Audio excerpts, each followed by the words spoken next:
Let's prepare for a landing, Brad. Okay.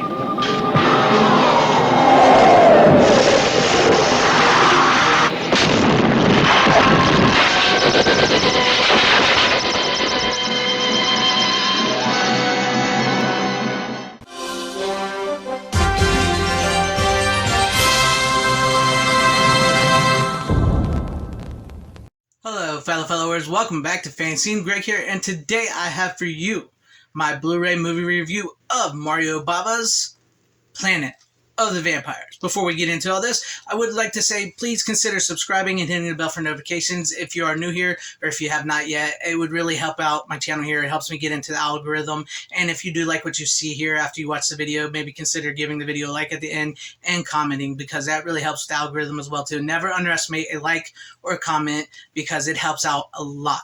But with all that being said, I thank you guys for clicking on this video, and let's get into The Planet of the Vampires, directed by Mario Bava. This is a great little sci-fi B-movie drive-in from the 60s. I love this movie. This actually came out in June of 2022. The Blu-ray did, from Kino Lorber. We'll go over the Blu-ray. This is with the slipcover on. That's pretty cool artwork right there. I like it. It's never too late to do a Blu-ray movie review, even if it came out a year ago. I mean, what, right? Let's just talk movies, man. Blu-rays, physical media, whatever. But this one is really great. I really dug this movie. It's been a long time since I've seen it. I've switched out the artwork here. This is the original cover. Yes, the movie's called Planet of the Vampires, but it really should be called Planet of the Zombies. The slipcover's underneath, but there's the Blu-ray.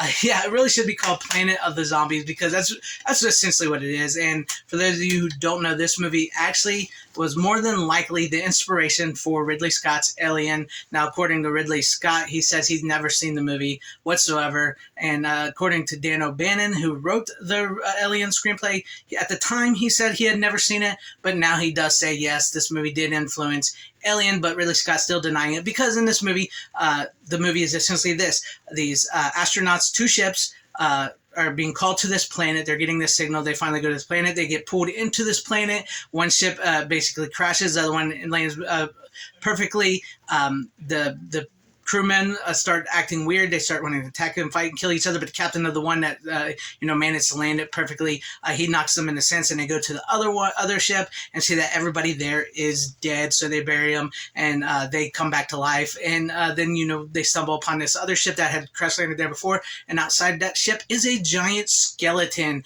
very much like Alien. And also this movie did inspire Prometheus, and if you look at the Prometheus costumes, they're very similar to these costumes. But yes, so they find this big ship with this big skeleton, and then they come to find out, all these the crew members of that have died or passed away, are being possessed by like this entity on this planet. They're sort of like zombies. They want to take over and find a new home, get off the planet they're on, they're stuck in. And so all this like weirdness happens. This movie is not considered to be a great movie. It's considered to be one of those so bad it's good movie. I loved it. I enjoyed it. I love a good sci-fi B movie. It was fun. It's a blast. It's fun to see the dubs. One of the voices, I can't remember whose voice is dubbed, but the guy that did the voice for Speed Racer here in America, the dub of that, does a dub of one of the guy's voices in this movie, and that's so cool to hear that. But it's because it's a co-production of Italian and America, and Mario Bava. So a lot of those movies were dubbed, and they're dubbed poorly, but that's a charm of them. And the what really sells this movie is the atmosphere. It's very creepy. It's very, very creepy. That's where you can feel the alien influence, because it really sets us up in the coldness of space and this planet and the atmosphere and the fog. And there's a really great scene when all the dead rise. It's a really cool scene. Like they come out, they're wrapped in these bags, they rip off these bags. It's a really cool, masterful scene. It's shot. It's great. I loved it, and it was such a fun movie to watch. If you've never seen this, or if you can handle, because I know some people there, they can't handle older movies, but if you can handle older movies, this is great. As far as like the Blu-ray production of this Kino Lorber, it is great. The picture quality was awesome. I enjoyed it. I had no problem with it. It felt like film. It was. I saw some film grain. It was clear. It was bright. It just perfect. The sound was great. The sound was perfect. I could hear everything, and it just was a fun movie. And this movie is is inspired so many sci-fi things, not just Alien, but so many. It's very influential for a movie that was considered so bad and did bomb. And it has inspired so many people in sci-fi movies. And really, Scott, this inspired Alien. It did. Admit it.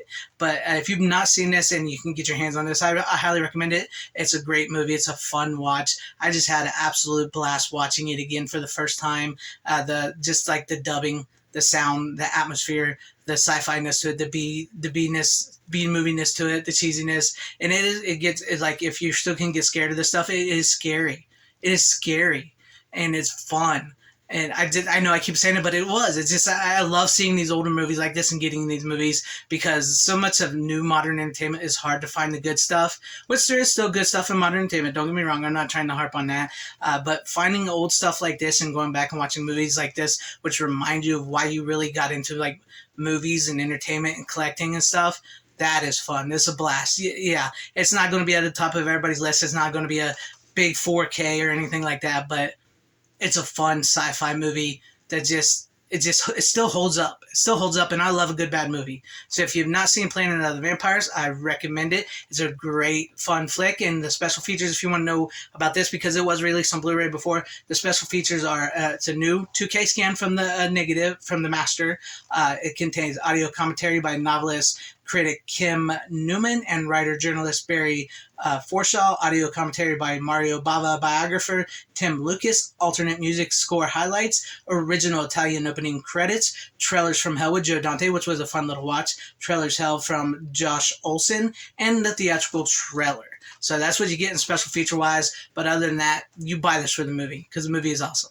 Let me know what you guys think about all this in the comment section down below. Have you seen Planet of the Vampires? Will you see Planet of the Vampires? Have you got the Blu-ray? Will you get the Blu-ray? Let me know all that in the comment section down below, because I do like to know what you guys think. And as always, if, like I said in the beginning, please consider liking, subscribing, hitting the bell for notifications, leaving a comment, sharing the video out for everybody to see, or possibly joining and becoming a channel member. I would appreciate that. That would be awesome. I thank you guys for watching wherever you are. Please have a great, safe, happy, healthy day, morning, afternoon, evening, and night. Always support physical media. It is the superior format. And Godspeed.